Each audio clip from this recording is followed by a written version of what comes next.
Começa agora mais uma edição do Videoclass, um podcast para todas as classes.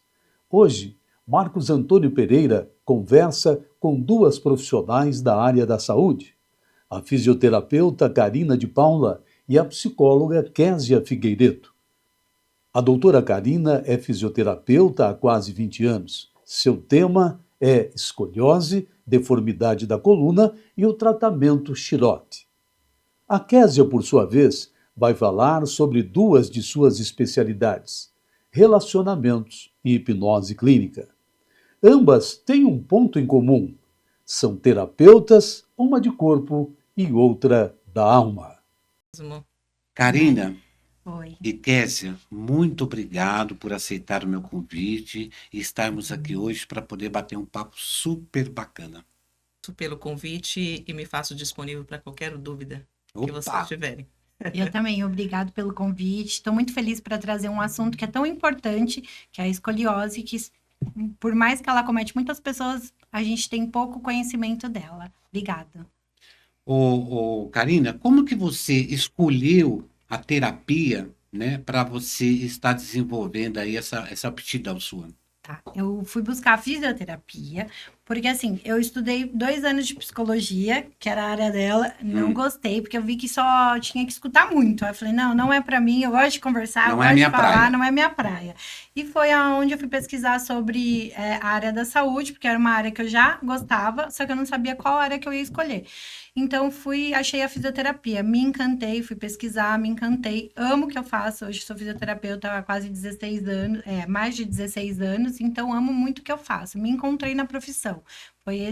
Essa foi a minha trajetória dentro da fisioterapia. Nossa, que bacana. E você, Késia, como você escolheu aí a psicologia como carreira? Aí é mais desafiador, quer saber mesmo? Opa, vamos embora, bora! Vamos lá. Desde muito pequena, né? Desde criança, apesar de não ter acesso à televisão, à rádio, a livros e a nenhum conhecimento que pudesse me inspirar, eu sempre amei livros, sempre amei o conhecimento. Mas eu fui criada num ambiente familiar e religioso muito machista, onde a mulher não tinha voz, a mulher não poderia falar e não poderia ensinar. E aos 10 anos de idade, meu pai me tirou da escola, porque dizia para mim que eu era para crescer, casar e limpar a bunda de criança. Então, todos os anos que começava as aulas, eu chorava e falava para minha mãe, eu queria tanto estudar. E a minha mãe falava, filha, não pode, tem que obedecer ao seu pai. E minha mãe também muito sujeita, muito submissa ao meu pai. E fomos seguindo assim. Ao longo do tempo, eu tive vários traumas de infância, vários problemas, acidente. Minha tia morreu quando eu tinha 16 anos, numa viagem que eu estive junto. E todos esses problemas foram desenvolvendo os problemas emocionais. Comecei a ter insônia. Entrou ladrão na casa da minha mãe, eu tinha 9 anos de idade, mais ou Criou menos. alguns traumas. Foram criando traumas. Só que eu não tinha conhecimento do que era aquilo. A única coisa que a gente aprendia naquela época era tomar remédio para acalmar, que é o famoso tarja preta. Então, me lembro que aos 12 anos de idade, a minha mãe me levou num doutor chamado Dr. Carparelli, que passou um remédio Rivotril para mim tomar. Porque eu não dormia à noite, eu desenvolvi um trauma que eu ficava vendo como se eu estivesse vendo aqueles bandidos entrar com uma arma na mão, então eu não dormia. Nessa fase de 16 anos? Com 9 para 10 anos. Com 9 para 10. Quando entrou, eu sofri abuso aos 3 anos de idade. Aos 10 anos, meu pai me tirou da escola. Com 9 para 10, foi quando nós sofremos esse assalto, né? E depois disso, eu não dormia mais. Dificilmente eu consegui dormir. Geralmente, estava amanhecendo o dia quando eu pegava no sono para dormir. Então, minha mãe se preocupou e eu chorava muito. Só que eu não sabia o que era aquilo. Minha mãe me levou nesse médico e o médico passou o tarja preta para eu tomar, para eu conseguir dormir. E assim foi, eu fui para a juventude com esses problemas de chorar às vezes. Quando eu tinha 16 anos, fui fazer uma viagem com uma tia por Espírito Santo, que era a casa da minha avó, mãe da minha mãe. Minha mãe são 16 irmãos. E a gente amava ir para a roça, né? E nessa viagem, o carro que meu tio guiava caiu dentro do rio, Além Paraíba. E minha tia faleceu nesse acidente e meu tio ficou entre a vida e a morte. Ficou só eu e mais 3 primas, que éramos 4. Eu era mais velha com 16, outra com 15, 13 e 12. Ficamos ali. Depois desse dia eu comecei a desenvolver desmaios. Foi um outro trauma. Depois ninguém tratou, porque a gente não sabia identificar Sim. o que que era aquilo, né? Foi se agravando, mas ao mesmo tempo, quando a crise dava, eu tomava remédio tarja preta para dormir, para parar de Uhum. ter a crise. Depois eu me casei e, infelizmente, vivi um relacionamento abusivo por muitos anos e desenvolvi depressão profunda e crise de pânico. Então, eu cheguei a passar 3 dias e 3 noites deitada em cima de uma cama, sem poder levantar e não ter forças para levantar com 3 crianças pequenas. Sem Então, a vontade de minha fazer vida. nada. Não conseguia fazer nada. A minha vida foi um desafio emocional, né? Porque eu não tinha uma vida. Eu costumo falar que eu sobrevivia. Então, para mim, com 20 e poucos anos de idade, eu achava que eu era uma mulher doente e que eu ia morrer a qualquer momento. Porque quem tem crise de pânico sabe que a crise de pânico ela é uma sensação de morte. A crise de pânico dá a sensação de flutuar, parece que o seu espírito está saindo do corpo, dá desmaio. As minhas crises foram tão intensas que eu fui carregada para o pronto-socorro sem voz, sem fala e sem conseguir caminhar. De tão forte que eram as minhas crises. Só que eu não sabia o que era aquilo. E a religião em específico falava, né? Muitas pessoas da religião falavam, tá com o espírito dentro, um espírito ruim. Uhum. Depressão é falta de Deus. E aquilo tudo me intensificava a minha dor. Porque eu não tinha o conhecimento, não tinha acesso. A minha mãe era uma mulher do interior, da roça, também não tinha conhecimento, não tinha televisão que pudesse trazer pelo menos uma informação, não tínhamos internet e eu não tinha acesso a nenhum livro. Então, de zero conhecimento, eu fui sofrendo várias consequências pela ignorância. E então, quando chegou um determinado momento da minha vida, que eu comecei a desenvolver doenças no meu físico. Eu comecei a ter problema gastrointestinal, comecei a ter problema de coluna, comecei a Por ter conta disso, por conta desse do distúrbio, emocional, do emocional. por conta de vários problemas emocionais. Eu perdi 10 quilos de um tempo para o outro, de um dia para o outro. Do dia para o outro, no sentido assim, de um mês para o outro. A depressão, ela tem vários sintomas. Então, eu tive depressão e crise de pânico ao mesmo tempo. Só que, na época, começaram a querer me aposentar. Eu tinha 20 e poucos anos de idade. E eu pensava, meu Deus, eu sou uma mulher que a qualquer momento eu vou morrer. Porque Você não tinha casado ainda? Eu era casada, Já com era 3 casada filhos. com Eu 3 casei com filhos? 19 anos. Ah, você casou com 19. Porque na igreja que eu congregava, todas as meninas casavam com 16, porque nós éramos treinadas para crescer, casar e cuidar de criança. A cultura. A cultura.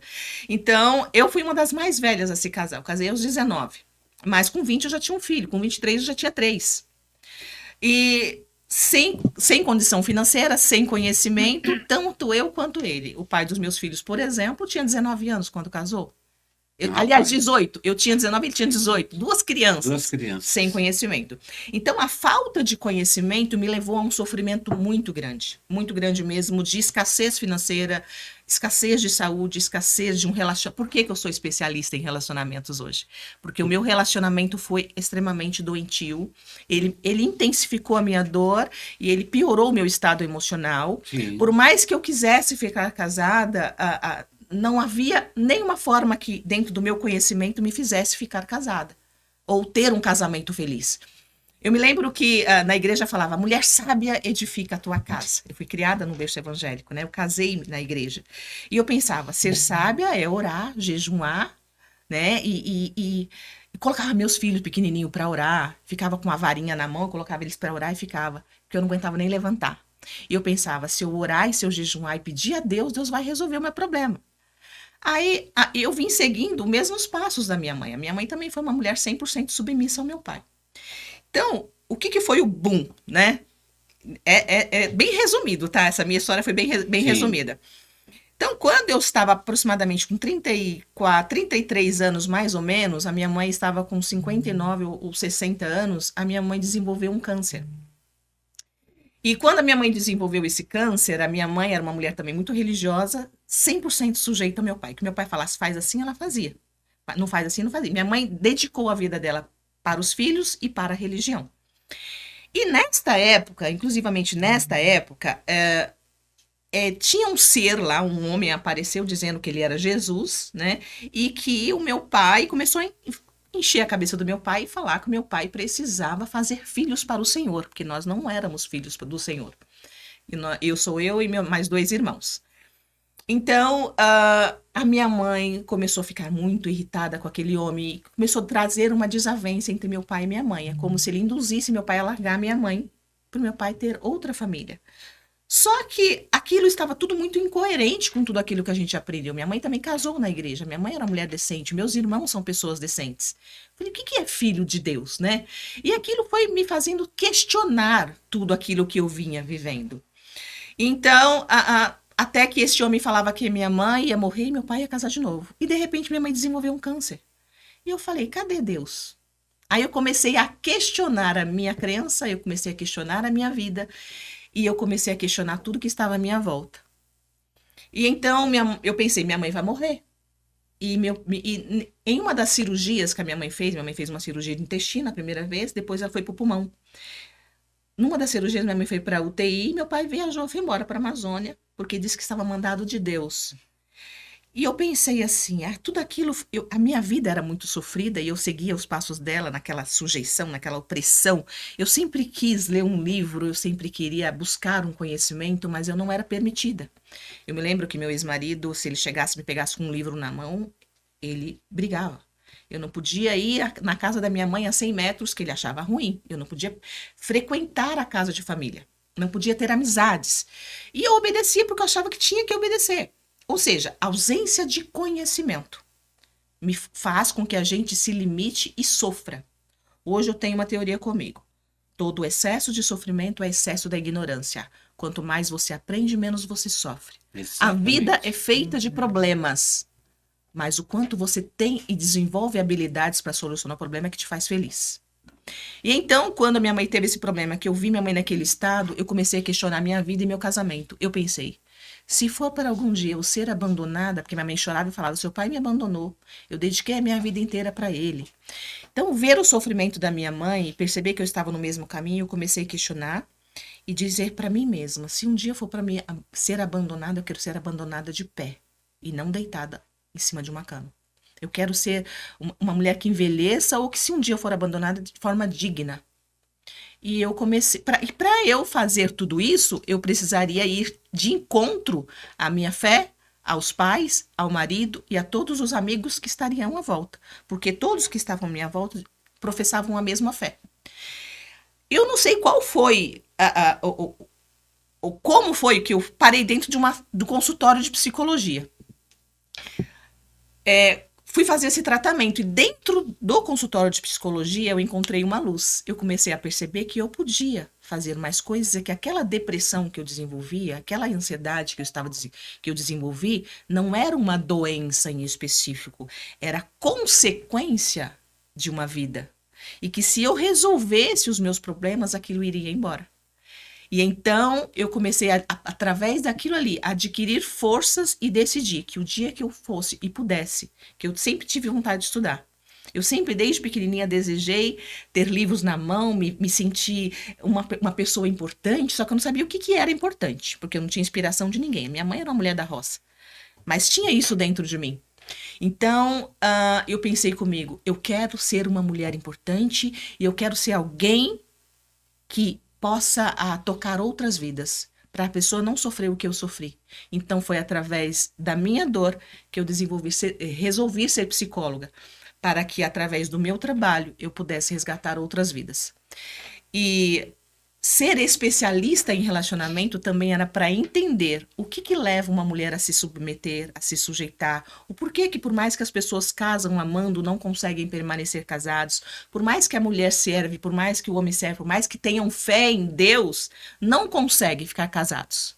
Então foi por este motivo que eu busquei também essa especialização em relacionamento. Quantos motivos você teve, hein? Nossa Senhora. É resumido, tá? Resumido. É resumido.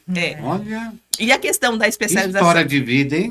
E a questão da especialização também em hipnose foi porque quando eu comecei a buscar sobre entender a mente, eu comecei a encontrar um mundo, né, de possibilidades. Eu queria aprofundar mais e através da hipnose eu consegui também entender que a gente poderia reprogramar a mente do ser humano de uma forma mais rápida, sem precisar ficar anos dentro das sessões de terapia. Agilizava o processo. Agiliza o processo. No começo fui muito cética, né? Porque depois que eu aprendi a olhar a volta e não ficar assim, né? Porque a religião, infelizmente, muitas, não hoje, não tantas mais, mas muitas vezes coloca um cabresto e você fica olhando só para um lugar, né? E hoje eu continuo tendo a minha fé em Deus, apesar de não frequentar nenhuma religião, mas eu faço as pessoas, ou ajudo pelo menos as pessoas a pensarem que ela não precisa deixar a sua fé, mas ela precisa ter a sabedoria na crença também, né? Porque se ela não tiver sabedoria na crença, a Bíblia também mata ela, porque a Bíblia é a espada de dois gumes. Então eu entendi que ser sábia não era só orar, era também agir. E agir sem conhecimento é tolice. Então eu comecei a buscar conhecimento de todas as formas.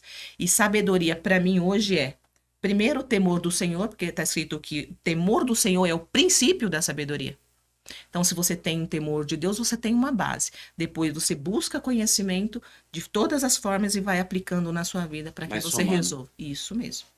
E essa aí, por isso que eu estou aqui. Parabéns. Obrigada. Estou impressionado com Obrigada. a sua história de vida. E eu sou apaixonada pelo que eu faço. Eu faço lives e parece que eu ganhei milhões ali. Igual eu tô aqui, parece que eu tô ganhando milhões. E porque eu tenho paixão, porque eu sei a dor que eu senti. Você passou. E eu sei o quanto a terapia e estudar sobre a mente me resgatou e me tirou do fundo do poço. E hoje, dezenas de pessoas, milhares de pessoas, eu recebo todos os dias mensagem: você me salvou, você me salvou. Isso Olha. para mim não tem preço. Porque a falta de conhecimento faz com que as pessoas permaneçam no fundo do poço. Sim. Faz com que as pessoas permaneçam no lugar que elas acreditam que tem que estar ali. Continua apanhando dos maridos, não Justamente.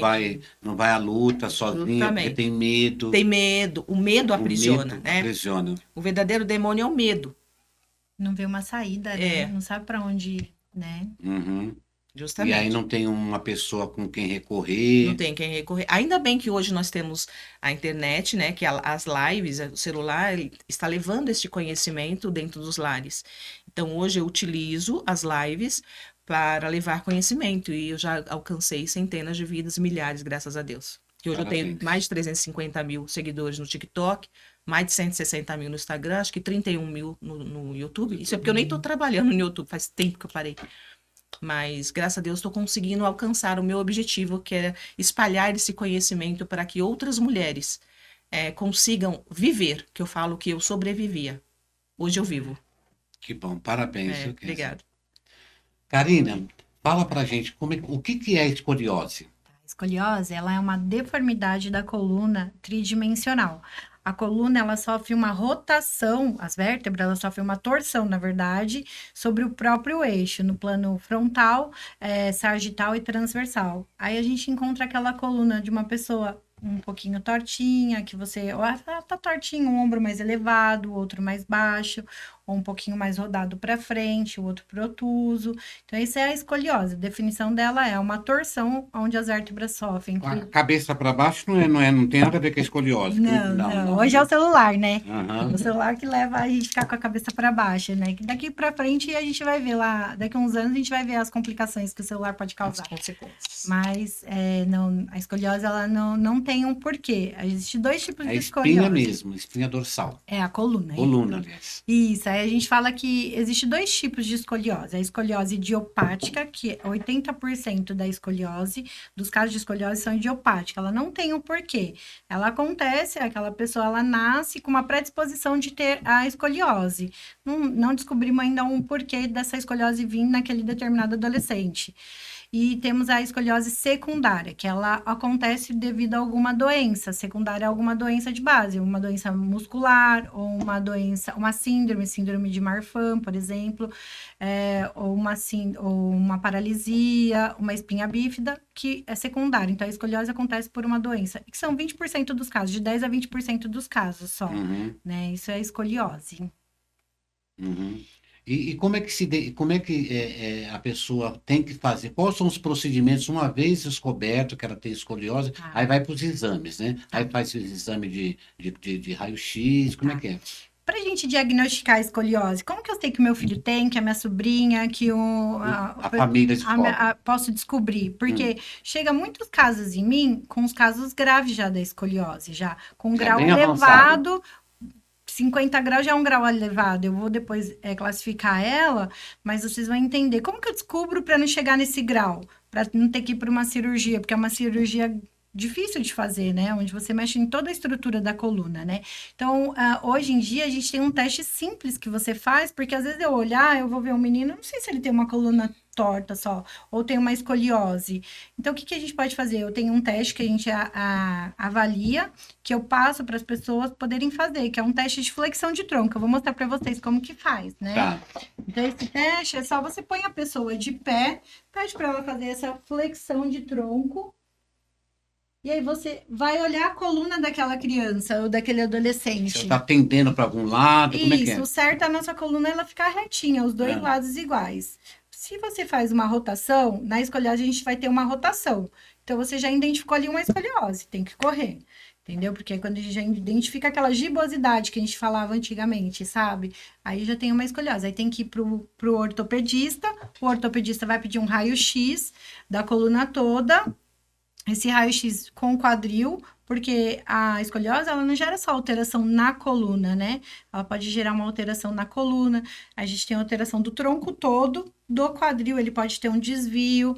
Então, é uma alteração que você vai ter complicação no corpo inteiro, né? Da pessoa que tem escoliose. Uhum. Qual a faixa etária que mais dá escoliose? Tá, então, Tem não alguma? existe uma Não faixa tem? etária certa, né? A gente pode falar sobre 3 níveis da escoliose. A gente fala assim, a idiopática infantil, que é de 0 a 3 anos, é uma porcentagem pequena que acomete. A juvenil, que é de 4 a 9 anos.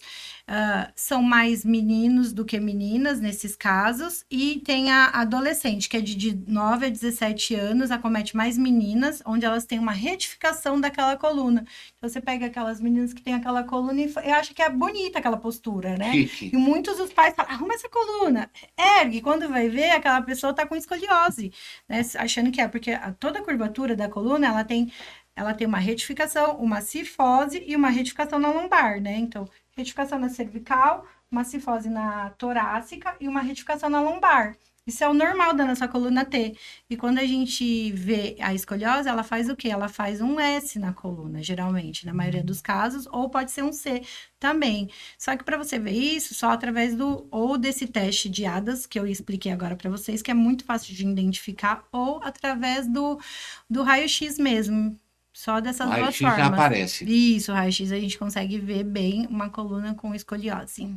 A psicologia te leva a que tipo de clientes, pacientes que buscam você para algum tipo de transtorno? Quais os principais? Depressão e ansiedade. Depressão, que são as doenças do século, né? Dizem que é Doenças do século. É. E por eu ser especialista em relacionamento, terapia de casal, né? Terapia de casal. Outra busca também são problemas de relacionamento. Eu sou especialista em relacionamentos, então, independente se a pessoa for casada ou não, se ela estiver em um relacionamento amoroso, eu consigo ajudá-la por estudar essa parte, né, relacional. Geralmente as pessoas elas adoecem por um conflito que ela não consegue resolver. Mas geralmente ela chega com ansiedade ou com depressão, sintomas, né? Porque o que é a depressão? O que causa a depressão? A depressão ela tem como causa principal uma não aceitação. Quando a pessoa ela carrega uma mágoa, um ressentimento, quando ela está vivendo um conflito e ela não consegue resolver aquele conflito e ela não consegue aceitar aquilo, ela pode deprimir. Existem sim também outras causas que podem levar à depressão, mas essa é a principal. Mas a depressão não é o fato da pessoa estar remoendo o passado? Não é mais isso? Qual é a mais possibilidade de a pessoa ter depressão? Justamente. Eu já tive depressão, Sim. né? E eu ficava só no passado, remoendo o passado, só pensava no passado. Aí me dava aquelas crises de choro. Como é que é? Então, a depressão tem como causa principal, como eu disse, a não aceitação. O que é uma não aceitação? Eu ter vivido algo que eu não consigo aceitar ou perdoar. O perdão está ligado à depressão? Ou me perdoar ou perdoar o outro. Ou seja, o que é uma não aceitação? Por exemplo, eu perdi um relacionamento, ou então eu fui traído. Eu não consigo aceitar aquilo.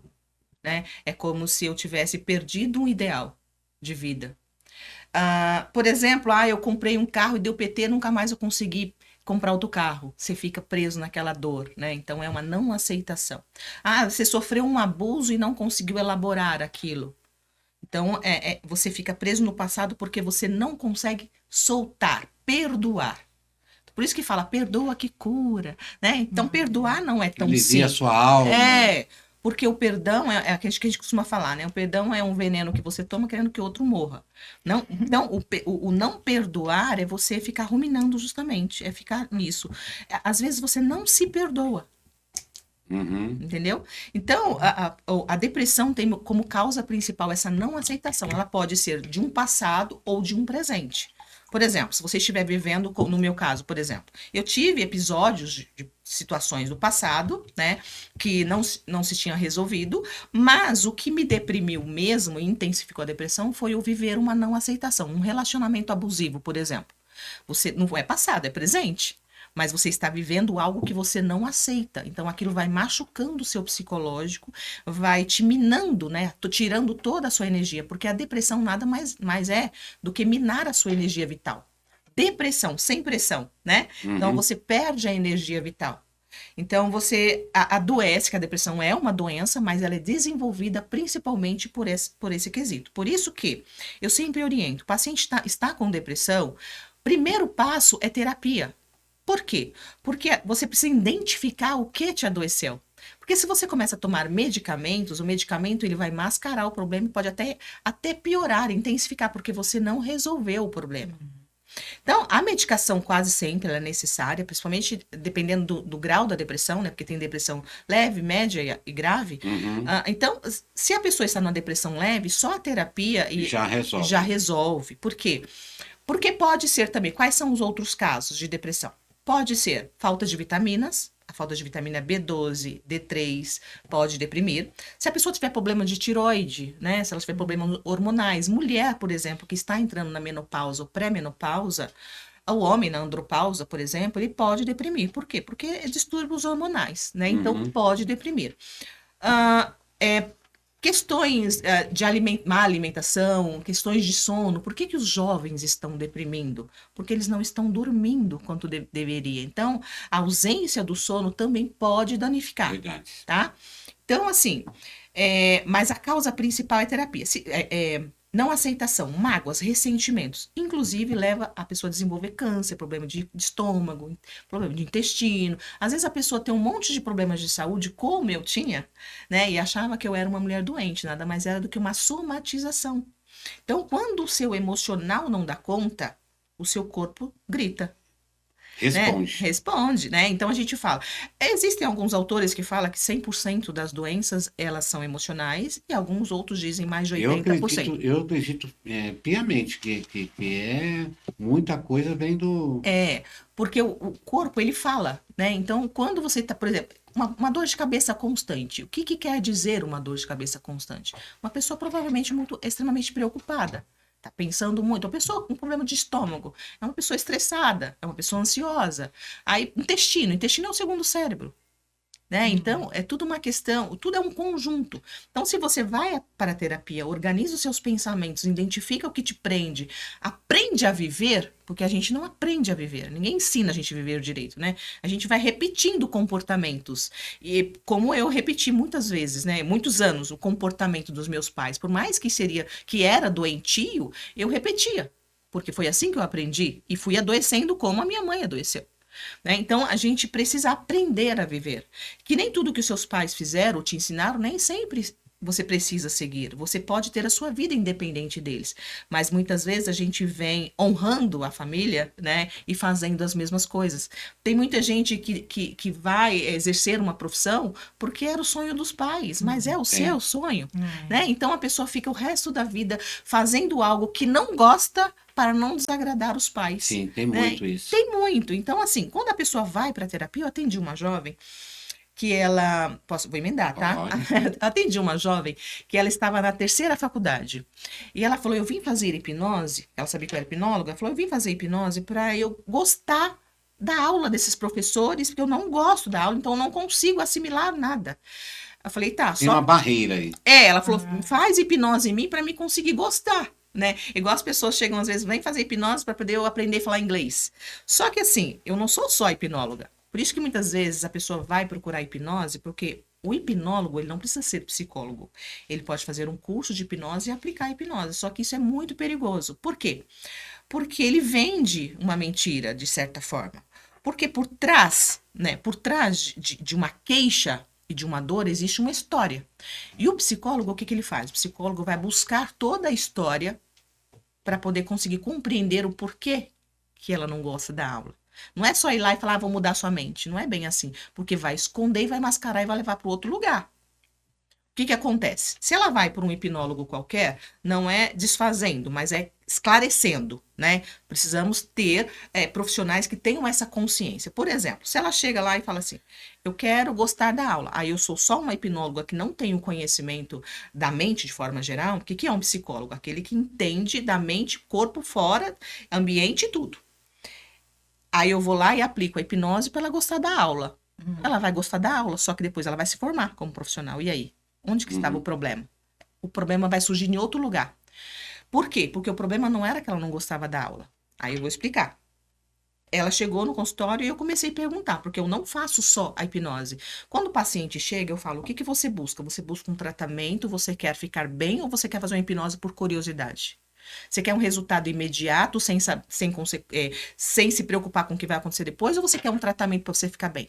100% das pessoas falam, eu quero ficar bem. Sim. Então, eu indico algumas sessões, para que dentro dessas algumas sessões, geralmente de 6 a 10 sessões, eu vou fazer a psicoterapia e em alguns momentos eu vou aplicar a hipnose, porque a hipnose é uma ferramenta que acelera o tratamento e não é o tratamento em específico. Eu fiz hipnose com ela. Então, o que acontece? Essa jovem, por exemplo, ela estava na 3ª faculdade, estava no 8º semestre já, e eu comecei a conversar com ela, fazer a psicoterapia. E descobrimos, então, que por que ela não exerceu as outras 2 que ela formou e já estava na 3ª e não estava gostando da aula? Porque não era isso que ela queria. Por que você está se formando? Porque é o sonho da minha mãe. Eu já fiz essa e essa não gostei, estou tentando essa. Moral da história, resumindo, ela nunca quis ser uma profissional. Ela queria ser mãe de 10, 15, 20 filhos. Ela queria ser dona do lar. Ela falou, é minha paixão. Eu amo imaginar eu numa casa com um monte de filho. Ou seja, você aplica a hipnose, a pessoa se forma e não vai ser um profissional bem-sucedido. Por quê? Porque o problema dele é mais embaixo. Então, essa jovem, por exemplo, largou a 3ª faculdade e eu falei, claro que eu fui conversando com ela, eu não incentivo a pessoa a largar, a pessoa que decide. Eu estou ali para mostrar onde está o problema e ela vai saber o que ela faz com isso. Karina sabe, prova viva disso. Não, porque às vezes a pessoa fala, você está induzindo. Não. Claro que o profissional ele tem essa capacidade de induzir, mas não é o indicado. O profissional ele tem o dever de mostrar onde está o problema, quais são as consequências se você continuar e quais são as consequências se você não fizer, né? E é o paciente que decide. Então eu mostrei para ela, falei, olha, eu posso fazer hipnose, você pode ter um prazer na aula, só que depois como vai ser? Aí resumindo, moral da história, ela decidiu, falou, eu não quero me formar porque eu não quero um diploma, eu ia fazer isso pela minha mãe e eu vou ser infeliz o resto da vida. Eu falei, só que você tem que ter também a consciência de que se você quer um monte de filho, ela estava noiva para casar. Você tem aí um marido rico que pode bancar esse monte de filho para não criar um outro problema, né? Ela falou, não, meu noivo, ele concorda que a gente vai ter alguns filhos e eu me proponho a fazer um trabalho em casa que eu possa ajudar na renda. E hoje ela trabalha em casa, com serviços que ela pode fazer de casa e já começou a ter os filhos dela. E hoje ela é feliz, ela estava com uma depressão profunda de tomar medicação de manhã, de tarde e de noite. Ela chegou no meu consultório com remédio de tarja preta. Direto, já tinha mais de anos que ela tomava.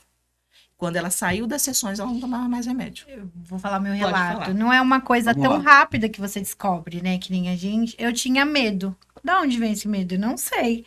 E aí eu sempre falava assim, mas eu tenho medo de acontecer alguma coisa com meu filho. Não sei o porquê, né? Mas só isso do seu filho ou tinha outros medos? A maior parte era em relação ao meu filho, Sim. por ser filho único, não sei se tem a ver, né? Acredito que Era não, bem porque o amor maior, é né? do Porque é o é bem o bem maior. maior, né? Ah. E eu, quer dizer, vamos tentar achar esse medo que tá aqui dentro de mim, que eu não consigo descobrir, e eu trabalho muito a minha Sim. cabeça, faço terapia, tudo, mas não conseguia tirar esse medo, era dentro, era uma coisa inativa, que você fala assim, não consigo. Era um medo que tirava a paz, E né? aí eu falei, vamos fazer a hipnose? Aí fizemos 2 sessões de hipnose durante os tratamentos, né, que eu venho fazendo nas minhas sessões com ela, porque para mim eu acho que é muito bom, me dá um equilíbrio.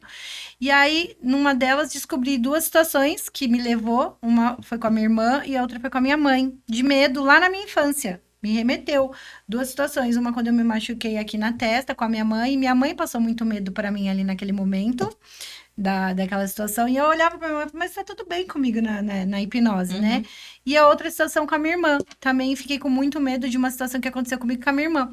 E aí, fizemos a hipnose, finalizamos ali, né? Não foi umas 2 sessões, e só que passou 6 meses pra eu identificar que o meu medo tinha ido embora. Não foi uma coisa que assim, do um outro dia, eu é um falei, nossa, processo. o medo É foi um embora. processo. Não, foi um processo.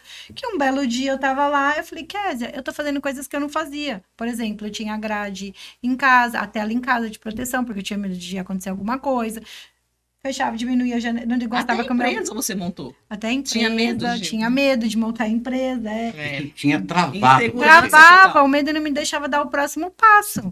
Uhum. E aí foi uma coisa que demorou uns 6 meses para eu observar isso, que eu falei, nossa, um dia eu peguei e falei para você, falei, olha, tirou o medo, e eu acho que foi aquelas hipnose que a gente fez, né? A hipnose é uma ferramenta que acelera Foi o muito tratamento bom. para a gente identificar algo que a gente não consegue identificar a nível consciente. Porque a terapia é uma dialética, né? Onde você vai batendo um papo e a pessoa vai trazendo o que incomoda. Quando a gente percebe que a pessoa trouxe tudo o que ela acha que é, e ainda eu acredito e vejo que talvez tenha mais coisas, aí a gente vai para a hipnose, que é para buscar informações do inconsciente. Essa jovem, por exemplo, era depressiva. Mas por que que ela era depressiva? Estava, na verdade, ela não era. Ela estava depressiva. Porque ela estava vivendo uma não aceitação. Ela estava vivendo em prol de agradar a mãe. Mas e ela? Então, ela estava vivendo não era um verdadeiro eu. Então, quando você não vive o seu verdadeiro eu, você não é livre. E quando você não é livre, você sofre. Uhum. Quando ela se libertou dessa obrigação de agradar a mãe, ela se libertou das medicações. Olha que maravilha. Então, a depressão, ela tem quase sempre essa causa, né, de uma opressão. E a ansiedade? O que que é a ansiedade? A crise de pânico. A crise de pânico é a intensificação de uma ansiedade. Todo mundo tem ansiedade. O que que é ansiedade? É essa sensação de expectativa, né? Ai, Que é pouquinho um ansioso. pouquinho é normal, né? Natural. Natural. Igual medo. Medo é normal. Todo mundo tem medo. Mas só Que é uma coisa primitiva o medo, né? Justamente. O medo, a ansiedade é natural do ser humano. Só que quando ultrapassa o limite de normalidade, passa a ser patológico. Então, a ansiedade, todo mundo tem ansiedade. Isso é saudável, ou seja, faz parte das nossas emoções. Por exemplo, nós estávamos para fazer o podcast, dá aquela ansiedade. Aquela ansiedade. Por que que é ansiedade? É como vai ser, a incerteza, a dúvida, né? Então, provoca essa ansiedade. Isso é normal? É saudável? É? Eu tenho um problema de saúde? Não. Só que o que que acontece? Quando a pessoa ela vive constantemente com ansiedade, significa que ela tem uma preocupação que ela não resolve. Ela Tá com o pensamento lá no futuro. constante de dúvidas e de incerteza. Eu costumo falar que uma pessoa ansiosa ela tem uma interrogação dentro de si, de várias coisas. Ela não vive o agora. Ela não vive o presente, ela está sempre preocupada. E quanto mais ansioso, mais preocupado e mais negativo ela fica. A mente do ansioso, ela é negativa. E quanto mais você se intensifica aqui, mais negativo você fica. Quanto mais negativo, mais Você ansioso. só vê o problema. Só vê o problema. A mente do ansioso só vê caos. Né? E o que que acontece? E Caos aí. o que que acontece? Vamos imaginar aqui, ó. Deixa eu pegar aqui. Eu costumo dizer que esse nível de ansiedade é normal. Todo mundo tem. Tá. Diante de uma expectativa, alguma coisa nova, você vai sentir essa emoção.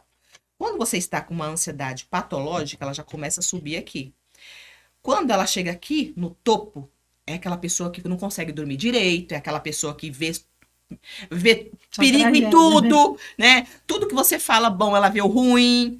Aí, quando ela já tá aqui no topo e ela continua e não trata, aí ela coloca mais ansiedade, transborda, que aí é a crise de pânico. A crise de pânico é o ápice da ansiedade, que vai dar desmaio, falta de ar, sensação de morte, coração. tontura, Calafrio. tremedeira, diarreia, enfim, aquela Suador, coisa ruim que a pessoa vai pro pronto-socorro achando que tá infartando. Quantas vezes eu fui pro pronto-socorro fazer a eletro, tô morrendo, tá adormecendo o meu braço, já teve? Né? Não é terrível? Terrível. Fala, meu Deus, eu tô morrendo. E eu era religiosa na época, e quando eu tive a primeira crise de pânico, eu tava conversando com a minha mãe, eu comecei, meu Deus, será que eu pequei? Será que eu falei alguma coisa que Deus vai me fulminar aqui agora? Falta de conhecimento. Enfim, a ansiedade, a crise de pânico é excesso de preocupação. Então, a medicação, ela ajuda? Ela vai ajudar, porque ela vai amenizar a crise. Eu costumo falar que para a depressão e a ansiedade, a medicação é como se fosse um analgésico para a febre. A depressão e a ansiedade é a febre da alma. Grava essa. Depressão e Bacana. ansiedade é a febre da alma. A alma está doente. Que a alma não tem como Precisamos expressar, né? identificar o que está adoecendo a alma. E quem é o médico da alma? Psicólogo. O psiquiatra é o médico que vai dar o analgésico, mas quem trata a alma é o psicólogo, porque ele vai te ajudar a identificar o que está adoecendo a sua alma. A alma é as nossas emoções. Então, quando você começa a ter ansiedade, crise de pânico, problema no seu organismo, negócio de fibromialgia, não tem negócio, uma doença nova. Fibromialgia, O que né? é fibromialgia? É Fibromialgia, uma pessoa não. que vive o tempo todo tenso, estressado, nervoso, inflama todo o seu corpo. Porque debaixo dessa pele tem nervos por todo lado. Inflamou, virou crônico. O que é um problema emocional que não tratado? Emocional. Certo? Então, assim, ansiedade, depressão, febre da alma. O remédio, ele alivia a febre, ele vai amenizar o sintoma, mas e a causa foi tratada? Por isso tem gente que fala assim, eu não quero tomar remédio, que eu vou ficar dependente. Eu falo, você só fica dependente se você não tratar a causa. É igual você vai ficar dependente de analgésico se você não tirar a causa da febre. E é lógico, quando você tem uma infecção muito grave, assim como qualquer outra inflamação, a mente é a mesma coisa. Tem depressão profunda, por exemplo, é como se fosse um câncer, né? Quem já teve depressão, quanto tempo tem que você teve depressão? Já tem uns 4 anos. 4 Na anos. pandemia. Então, quem já teve depressão, eu também já tive por muitos anos, é como se você tivesse tido um câncer, você pode recair. Ou seja, como que eu faço para não ter recaídas? Você precisa estar sempre atento a manter a sua saúde e não estar em ambientes estressores. Você precisa ter uma alimentação saudável, você precisa ter uma atividade física para que você não tenha recaída. Porque É igual uma droga, né? E você não vai precisar de remédio nunca mais. Mas, se você abusar, quem já teve depressão não é uma pessoa como qualquer outra que nunca teve. Nós somos mais sensíveis. Mas é super possível você viver sem o sintoma da depressão. Porque a depressão é como se fosse um câncer da alma. Porque é uma dor muito profunda. Não sei se você teve câncer, se você teve depressão muito profunda. Não, leve. foi leve. Ah, Foi leve. tá. Eu tive depressão profunda. A minha ansiedade que é um pouquinho maior, mas a depressão já até passou. Ah, então, ótimo. Quem teve depressão profunda é como se tivesse tido um câncer, né? É um exemplo que eu dou para poder simplificar, para a pessoa entender como tratar. Então, até na psicologia e psiquiatria diz que depressão não tem cura. Eu digo que se você vive sem sintoma, tá curado, né? Só você tem que ter mais cautela. É o mesmo que você nasce num ambiente de família que tem uma infinidade de doenças, que se você viver diferente, você não tem problema. Então, você tem uma predisposição a mais. Certo? Então, como que eu trato a ansiedade, por exemplo? Vai para terapia, equilibra sua mente, busca viver no presente, aceite seus erros, se perdoe, né? Todas essas coisinhas que você vai aprendendo a viver, você vai aprender a ter paz de espírito. É assim que a terapia é vida. O Freud dizia nas suas escritas que ele diz o seguinte, que antes de saber se você tem algum tipo de transtorno mental... Observe, você não está rodeado de idiota.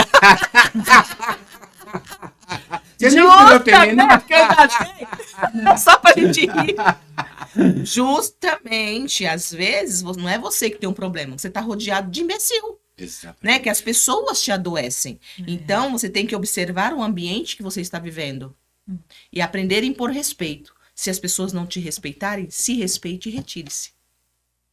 É isso mesmo. É isso mesmo. Puxa vida, quanta coisa eu tô aprendendo. Ai, que maravilha, né? Karina, diga lá, quais são, então, a gravidade da escoliose? Tá. A gravidade, a gente pode classificar essa escoliose em 3 níveis. 3 níveis. Leve, moderada e grave. A leve, a gente fala que até 10 graus a gente não considera uma escoliose, tá? Chega lá com 10 graus, 10 graus em diante, sim. Até 9 graus não é uma escoliose. A gente vai ficar de olho, porque ela pode vir a desenvolver uma escoliose mais grave. Porque toda escoliose de 50 graus começou com uma escoliose de 10 graus, que não foi observada. Então, a gente pede muito para ficar em cima, mais na fase do crescimento, dos estirões ainda, acompanhar de perto esse paciente, para sempre estar fazendo avaliação com raio-x a cada 6 meses, né? A cada 6 meses é o intervalo que a gente pede para observar. Então, a escoliose de 10 graus a 20 graus, a gente fala que ela é uma escoliose leve. E aí se faz o tratamento conservador. A escoliose de 20 até 49 graus, a gente fala que é uma escoliose moderada. Ela tem que tratar com exercícios de fisioterapia, que no caso eu uso o método Chirote, né, que é o método alemão, que depois eu vou falar um pouquinho mais. E mais colete, para a gente frear aquela curvatura. Porque o que acontece com o paciente de escoliose? O corpo dele entende que aquela postura incorreta É normal. é normal. E aí, o que eu preciso dar para ele? Uma nova postura. Só que eu consigo fazer isso sozinha? Não vou conseguir. Por isso entra o colete para vir frear aquela postura que está inadequada ali e gerando aquela escoliose, aumentando aquele grau. A gente fala que é o grau de Cobb, né? Então, e de 50 graus para cima já é uma escoliose severa, onde os casos são cirúrgicos, né? Aí, emendando um assunto, geralmente ela chega pra gente um grau já, tipo, intermediário, já o moderado, né? E aí, muitas das mães se culpam. Fala assim, como eu não vi o meu filho assim? Por que eu não enxerguei antes? Por que eu não...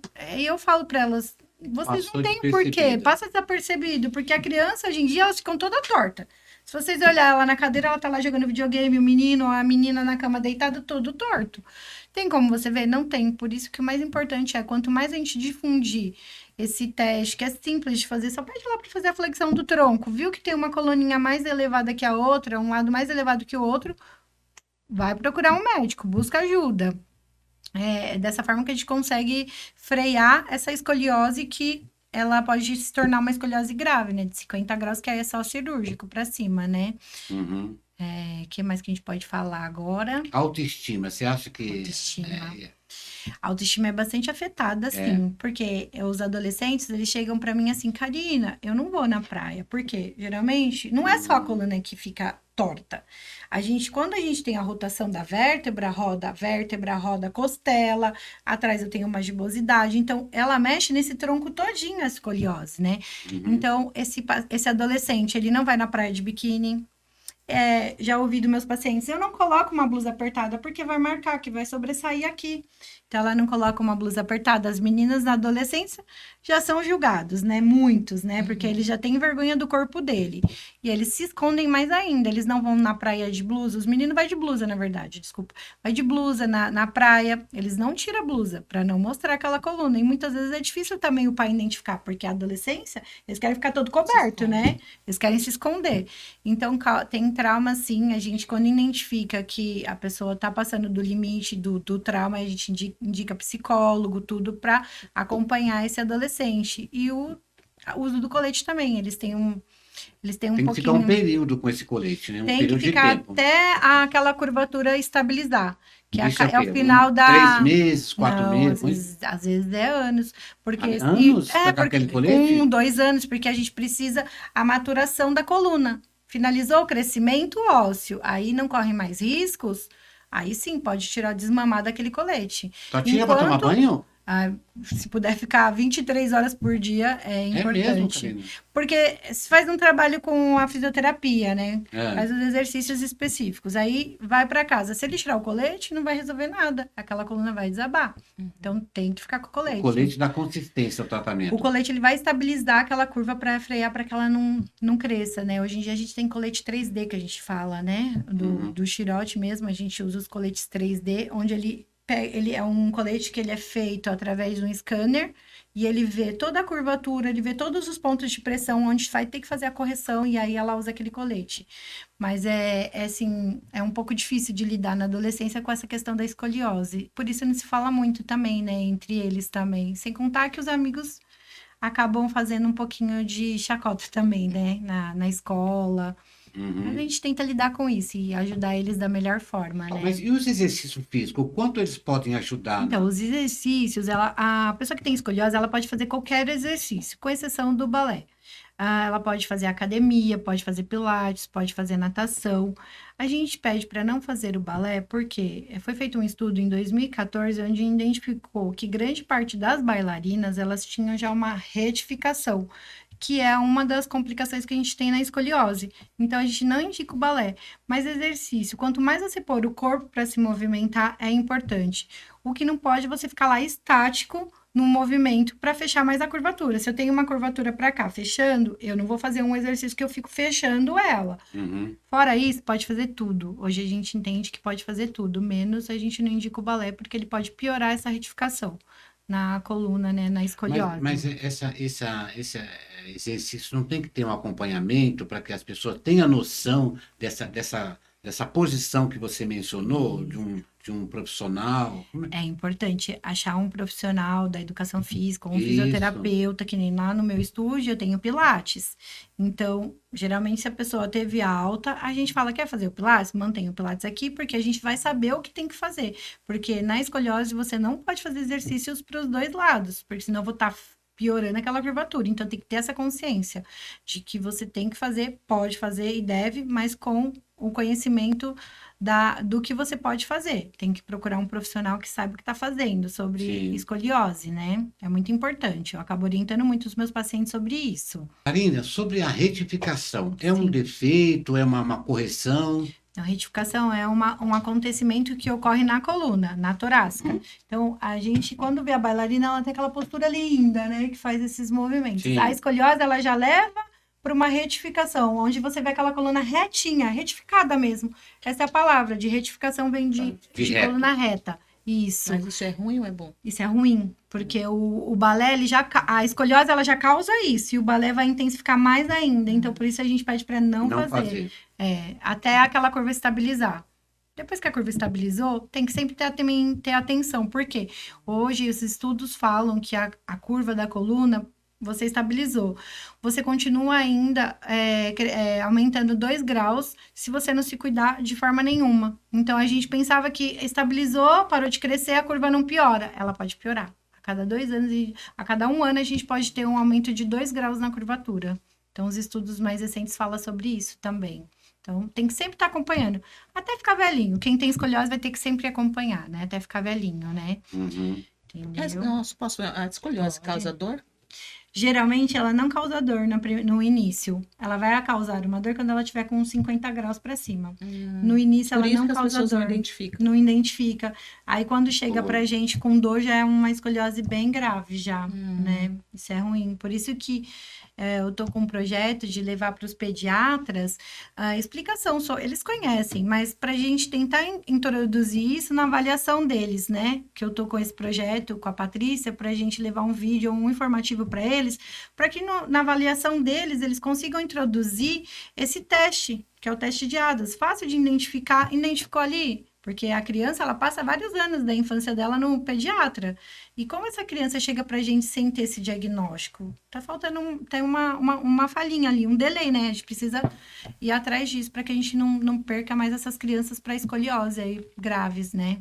Kézia, Sim. agora vamos voltar a falar sobre relacionamentos, entre casais. Quando que um casal se sente, assim, numa situação que eles precisam de uma terapia? Quando eles não conseguem se compreender.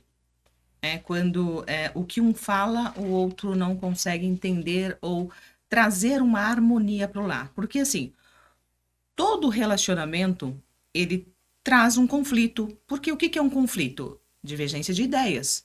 Né? Um quer uma coisa, o outro quer outra.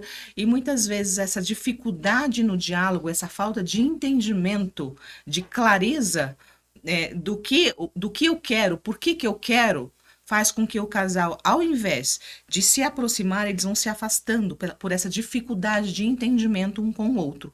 Então, a causa principal que leva as pessoas à terapia de casal é, claro, uma briga constante, estão quase se separando, quase sempre é porque eles estão se separando ou querendo se separar. Dificilmente, aliás, eu não recebi nenhum casal ainda que procurou terapia para resolver um probleminha natural. Ou seja, a gente tá bem, a gente só veio aqui porque a gente tá com esse problema. Pelo menos no meu consultório, não. Geralmente, eles procuram quando eles querem estar casados, mas a possibilidade de separar é maior, porque eles não estão conseguindo se entender.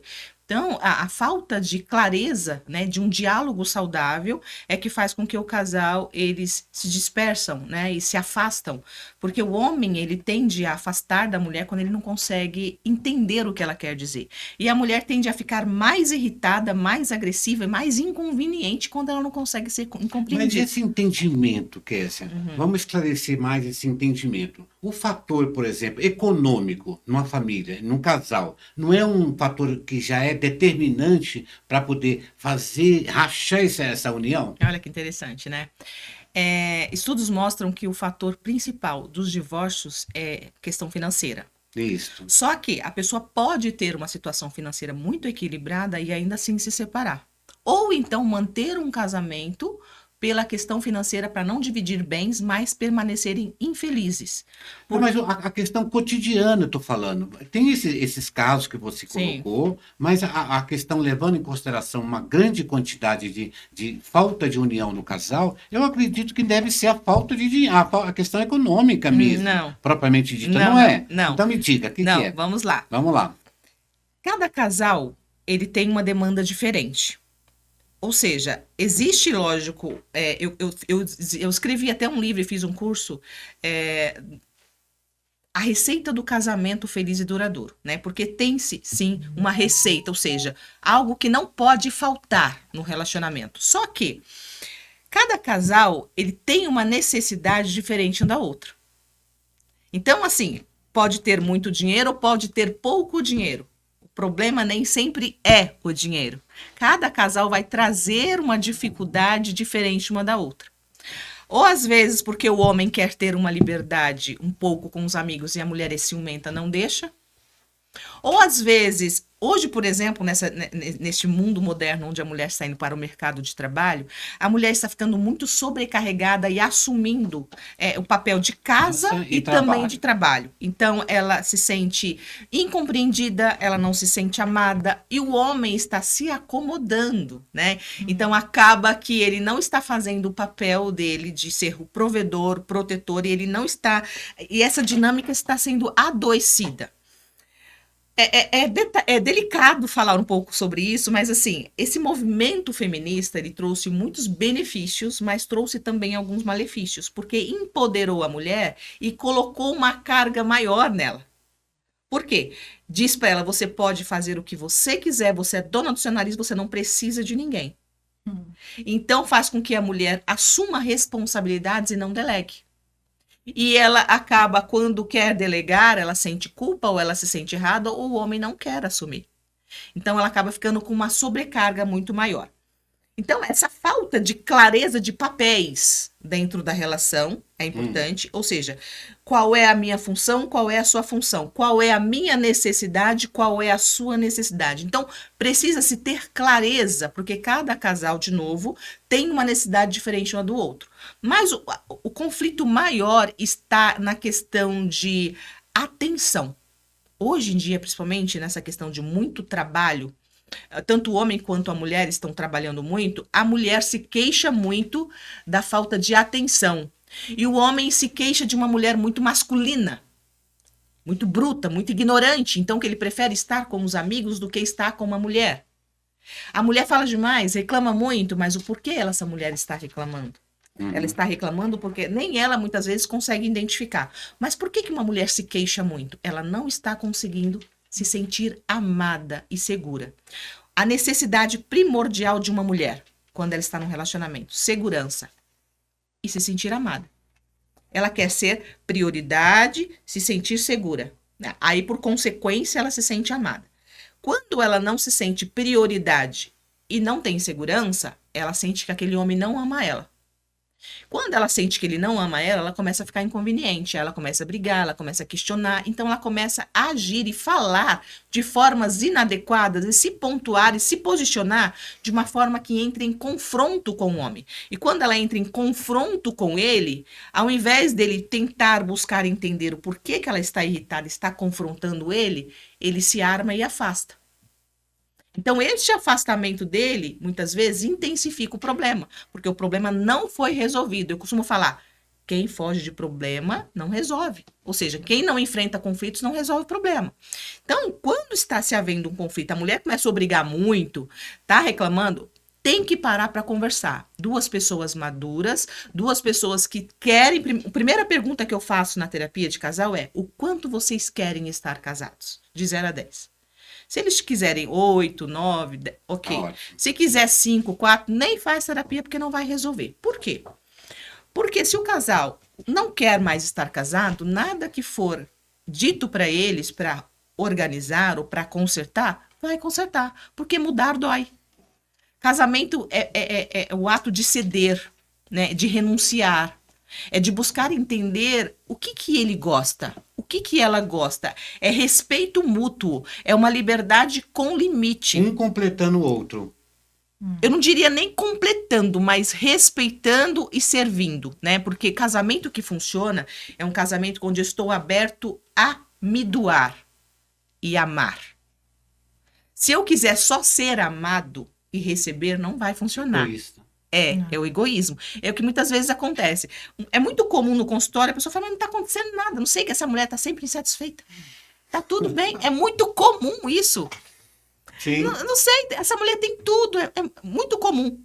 Mas como assim essa mulher tem tudo, né? A gente nem briga. Não briga porque você foge da briga, né? Mas porque a mulher às vezes até cansou de falar. Mas existe sempre algo que você não quer olhar. Então, o problema no casal é essa falta de clareza de buscar entender o que eu gosto, o que eu quero, o que ela gosta, o que ela quer. Porque a sua necessidade é diferente da minha. A minha necessidade é diferente da sua. Às vezes você é uma pessoa que quando você está estressado, nervoso, você quer ficar calado. Geralmente os homens são assim, É o né? meu jeito, né? Então, você quer ficar calado no seu cantinho e silenciar. Mas tem o outro que quando tá nervoso, estressado, quer falar, quer desabafar. Mas o outro não tá afim de ouvir. E se eu entendo que casamento é doação, é doar e não apenas receber, é servir e não ser apenas servido, o casamento vai dar certo. Ah, mas eu não gosto disso, mas se você sabe que ela gosta, faça por ela. É lógico, por exemplo, vamos imaginar que se casou-se duas pessoas, que um é mais caseiro e o outro gosta de sair. Porque são duas pessoas diferentes. É muito difícil um casal ser igual. Sim. Sempre tem essa divergência de um quer uma coisa, outro quer Em outra. alguns pontos sempre vai ter. Então o que o casal tem que fazer? Eles têm que entrar em acordo. Porque a Bíblia fala assim, não serão mais dois, uma só carne, mas uma só carne. Por que uma só carne? Porque vocês precisam caminhar junto. Se um quiser ir para a direita e outro quiser ir para a esquerda, vai rasgar no meio. Ou seja, o casamento vai se rasgar. Ou a gente vai junto para cá, ou a gente vai junto para cá. Não dá para cada um para um lado, porque vai se dispersar. Então, o casal precisa ter maturidade para dialogar sempre. O casamento é como se fosse uma empresa. Uma empresa que não se tem reuniões esporádicas para organizar o que está pendente, funciona? Não. Fez reuniões, mostramos na mesa o que está problema, o que a gente precisa resolver. Se não pegar aqueles papéis ou aquele problema e resolver, funciona a reunião também? Não funciona. Tem muitos casais que Só fica na teoria. Tem muitos casais que conversam, mas não colocam na prática. Também não vai funcionar. Então, o casamento é uma decisão, principalmente hoje. Porque antigamente nós éramos obrigados a ficar casados. Hoje em dia ninguém é mais obrigado a ficar casado. Então, o casamento hoje é muito mais uma decisão de estar casado. Então, se a pessoa está decidido a estar casado, ele precisa saber que nem tudo que ele gosta, o outro vai gostar. E nem tudo que o outro gosta, ele vai gostar. Mas ele precisa equilibrar. Por exemplo, casa com um que quer ficar em casa e o outro quer sair. O que acontece? Vamos entrar num acordo? Um final de semana eu fico em casa, você fica comigo, o outro final de semana a gente sai. Que lindo. É sobre isso, entendeu? Aí você fala, na teoria é muito bonito. Não, mas É funciona. um diálogo constante. Constante. Não existe um casal que não tenha problemas. Como que eu sei que um casamento dá certo? É quando os conflitos, eles mudam, né? Não são sempre os mesmos. Porque aquele conflito, aquele problema Já já foi foi superado. resolvido, justamente. Surgiu outro, então vamos resolver. Porque a vida a dois é sempre assim, né?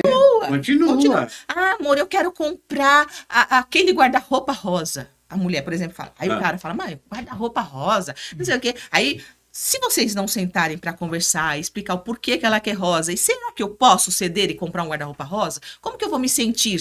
Entendeu? É sobre maturidade. Sentar, vamos conversar.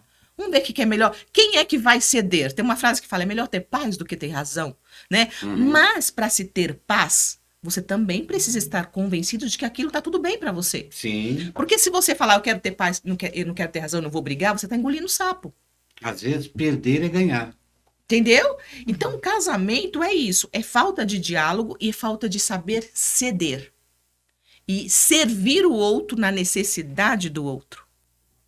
Tem gente, por exemplo... Lá em casa, por exemplo, o marido ele gosta de sair, né? Então. Mas foi o que a gente conversou. Ele faz porque é uma coisa que eu gosto. Então ele fala. Aí a gente conversou, Então ele faz, vamos. mas faz pra te agradar. Se ele, ela fala assim, mas percebo que não tá com muita vontade. Mas se ele vai, é porque ele te ama. Aí você Certo? tem que Ou enxergar, seja, porque você não enxerga isso. E tem que validar o esforço do outro. Né? Uma coisa que as mulheres fazem muito é ficar reclamando e não fala exatamente o que está acontecendo. Porque uma mulher insatisfeita, ela se torna literalmente inconveniente. Ela implica com os amigos dele, ela implica com a roupa dele, ela implica porque ele chegou tarde, porque ele chegou cedo, porque ele deixou o copo aqui, porque ele... O problema não é no copo, o problema não é que ele chegou meia hora depois, o problema não é o futebol, o problema é que você não está olhando para ela como ela queria, e então ela vai implicar com tudo que é seu. Porque se ela estivesse sentindo amado, você pode ir para a China que ela vai confiar em você. É isso. É esse o segredo. É isso. Faça a sua mulher se sentir amada, que ela vai deixar você livre. Uma mulher que prende, que briga, é porque ela não sente que ela é prioridade na sua Tem vida. alguma coisa por trás. Tem alguma coisa, por baixo, por Nossa. trás, qualquer lugar. Então, é essa a dinâmica. Então, eu falo, não é difícil. É só você entender. Eu tenho 3 perguntas que eu costumo falar para o casal fazer um para o outro. Pergunta para tua esposa. Você é casado? Não. Não. Separado. Vamos lá. Separado. Então, já passou por um desafio, né? Já. Vamos lá. Pergunta para tua esposa. O que eu faço que você não gosta que eu deveria parar de fazer? Então, você vai identificar algum comportamento seu que incomoda ela, que Já irrita. começou o diálogo. Já começou. Ó. E tem gente que aí quando ouve, já começa a rebater. Não é para rebater, aprenda a ouvir. O diálogo o outro vai falar e eu vou ouvir para entender, não é para me defender. O problema do casal é que eles vão conversar, eles começam a discutir. E discussão é defesa, não é compreensão. Então, o casal, ele precisa dialogar. O diálogo eu falo e você procura entender Aí- o que eu quero dizer. Aí entra aquilo que você falou lá no começo, o conhecimento, Conhecimento. não é? E justamente, quando você tem conhecimento e você aprende, por exemplo, quem vai assistir isso aqui depois, né? Você que está assistindo, presta atenção. Quando você for dialogar, você para ouvir e não para se defender. Porque quando você tá querendo, conversando com o seu marido para resolver um problema e você está preparado para se defender, você não vai entender o que o outro quer dizer. Então você não vai sentir o que o outro está sentindo. Uhum. Então, o que acontece? Pergunta, o que eu faço que você não gosta que eu deveria parar de fazer? Aí tem gente que fala assim, mas eu vou deixar de ser eu. Não, você vai entender o que o outro quer e vamos analisar se você pode parar de fazer. Outra pergunta o que eu faço que você gosta que eu deveria continuar a fazer? Olha, O que significa? você tá aí na raiz, hein? Tem alguma coisa que eu faço que agrada, então eu preciso intensificar isso e diminuir o que é ruim. Terceira pergunta, são Isso. 3 perguntas milagrosas. Vamos lá. Terceira pergunta. O que eu não faço que você gostaria que eu fizesse? É uma falta. Então, tem uma coisa que incomoda, tem uma coisa que gosta e tem algo que falta. Se você fizer essas 3 perguntas e se atentar, já resolveu um problema. Mas as pessoas querem ouvir, ouve e ignora. Ou debate, né? Ou debate. Essas 3 perguntas São maravilhosas. maravilhosas. Se você pegar essas Fechou com chave de fechou. ouro. Você entendeu? Você é a mina De ouro. de ouro. Não é? Com certeza. E eu conheci ela pela internet também, Parabéns. E olha, né? Lives dela. Obrigada. você fechou o cerco. Fechou. Não deu moleza. Não. Não tem. Você tem que conhecer o seu cônjuge. Sim. As pessoas não conhecem nem a si mesmas. Então, é o que acontece. Já entra num problema no casamento, porque ela não conhece nem os problemas dela e quer responsabilizar o outro para fazer ela feliz. Aí ela começa a achar que tudo aquilo que ela tá sentindo é culpa do outro. E ela não conhece nem ela e nem conhece o marido. E nem conhece a mulher. Vocês primeiro precisam se conhecer, pelo menos um pouco, né? Saber o que eu gosto, o que eu não gosto, quais são as minhas feridas, o que me dói. E eu preciso conhecer o meu marido. Quais são os sonhos dele? O que ele gosta? O que ele não gosta? O que incomoda? Quando ele tá com raiva, o que ele precisa? Né? Outra coisa. Você fez uma pergunta, né? Não sei se você vai descrever isso, eu posso deslanchar aqui. Pode deixar. Fica à Você vontade. me fez uma pergunta Manda. que você falou assim: o que um casal precisa fazer para manter a paz? Né? Ou Isso. para cultivar. Para de criticar tanto, elogia mais. Porque quando a gente tá namorando, a gente elogia tanto. Seu cabelo tá lindo. Ai, você tá cheirosa. Vamos no cinema. Só Vamos tem jantar fora. tudo bonitinho. Vamos pro motel. E assim. Depois que casa, o que acontece? Ih, Você é um burro, você é um jumento, você é um fedorento, você é um sacato, você é uma usa chata, cueca rasgada. Então, assim, ok, tudo bem até se você colocar uma cueca rasgada, mas, né, elogia mais. O problema depois que se casa é que a gente começa só a ver os defeitos. As qualidades desaparecem. A pessoa continua tendo qualidade, mas a gente tende a enfatizar mais o problema.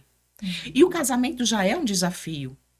Porque é viver junto para as coisas boas e coisas ruins. Se vocês não tiverem maturidade de engrandecer as qualidades do outro, vocês vão se perder. Sabe por quê? Porque lá fora vai aparecer alguém sorrindo e agradando quando você não agradou em casa. Aí é quando se dispersa, né? Porque hoje o celular está na palma da mão. Se o seu marido está triste com você, com raiva de você, não te dá atenção, vai alguém que dá sua atenção, vai dar uma curtidinha lá no Face, fala, oi, linda, né? Ou então tem uma mulher lá com o traseiro para cima, aí você fala, minha mulher não faz, né? Vou entendeu? Então, ou seja, você vai... A gente fala assim, então, traição é falta de caráter. Nem sempre. Às vezes é algo que se deixou a desejar. Vocês se perderam muitas vezes. Então, se abriu brechas para poder... Eu já atendi muitos casos que houve traição no casamento, mas não era a intenção. Porque foi se levando, deixando levar, não se atentaram e se traíram também a si mesmo. Porque às vezes, quando você não quer trair, você se trai a si mesmo. Então, o casamento não é tão complicado. As pessoas que complicam porque não param para ouvir e para atentar para a necessidade do outro. Porque a separação não vem do nada. Ela é Não. um processo que vem Diário. diário. Diário. Mas as pessoas, elas não querem ter trabalho. Casamento dá trabalho. Trabalho de quê? De se atentar um para com o outro, de servir, de agradar. Tem mulher que fala assim, eu não nasci para fazer comida. Eu falo, por que você casou?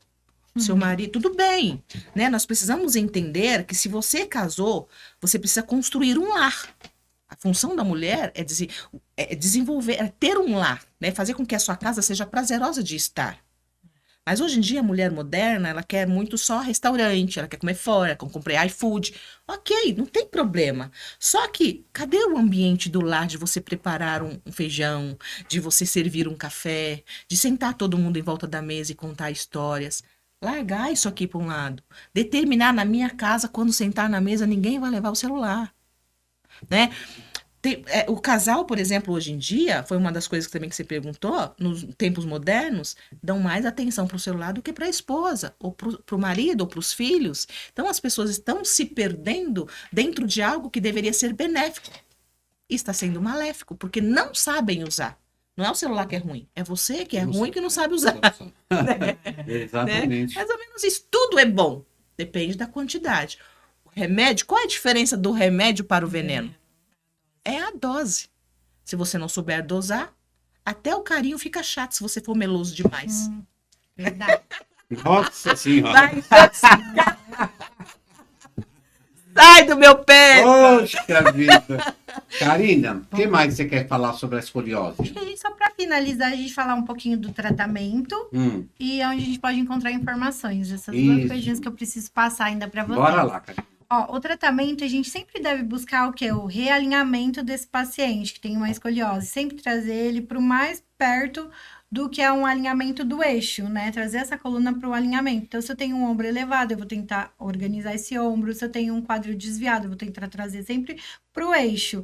Aí entre os exercícios específicos para escoliose, que seria o método Cherote, que é o que eu atuo hoje com ele. E também ele faz técnica de respiração junto, porque a escoliose ela faz um lado côncavo, onde falta a expansão daquela região aqui, né? Então eu tenho o lado côncavo, vai faltar um pouco de expansão. Então eu tenho que trabalhar a respiração naquela parte onde está fechada. Então a gente ensina aquele paciente a respirar naquela direção onde precisa expandir aquela região fechada da curvatura da coluna, né, da escoliose. E aonde que a gente pode buscar informação sobre a escoliose? Existe um site que a gente fala que é a SOSORTE, onde é uma sociedade internacional de escoliose, onde se discute as melhores técnicas e os melhores tratamentos para escoliose. Também a gente tem o Instituto de Escoliose, onde é o método Cherote, tem bastante informação lá também, e tem o meu estúdio também, que é a minha clínica, que é o Inspire. Vocês também podem buscar informação lá, se precisar pode me chamar. Olha, identifiquei meu filho, meu sobrinho, você não consegue me ajudar? Se tem algum problema, pode me chamar no Instagram, no WhatsApp, que eu vou ter o maior prazer de ajudar vocês pra gente tirar essas crianças da escoliose aí, tá bom? O seu Instagram Inspire Físio Pilates. Você tem uma clínica, é isso? Tenho uma clínica de fisioterapia e pilates. Fica no Tatuapé. Tatuapé? Isso. Ao lado do Colégio Menda, é um edifício Ferrara. Mas pode me procurar no Instagram. Depois acho que a gente coloca para o YouTube, a gente pode colocar o site, né? Tá bom? Tá bom. Obrigada. Agora vamos falar sobre hipnose. Como é que é esse procedimento da hipnose? Tá. O que é hipnose? Hipnose traduzido é foco único de consciência, né? As pessoas falam, isso é místico, é religioso, eu saio de mim, eu durmo e fico em coma. Não. Tudo isso eu quero saber. Não, nada disso. Hipnose nada mais é do que o foco único de consciência, você ficar focado em uma única informação. Então, nós, hipnólogos, temos técnicas, né, que a gente vai induzindo, com a sua permissão, a ser levado a um único foco, né, que é uma única informação, que é o profissional falando com você.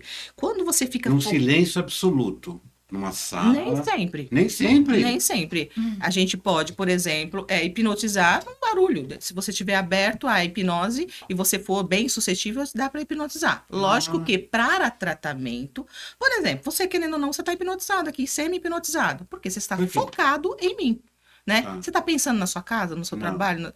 Eu estou totalmente presente. Totalmente presente, prestando atenção em quem? Em você. Tá prestando atenção nos aparelhos que tá gravando? Não, tô olhando então nos seus olhos. você está hipnotizado. Hipnose é isso, é foco único de consciência.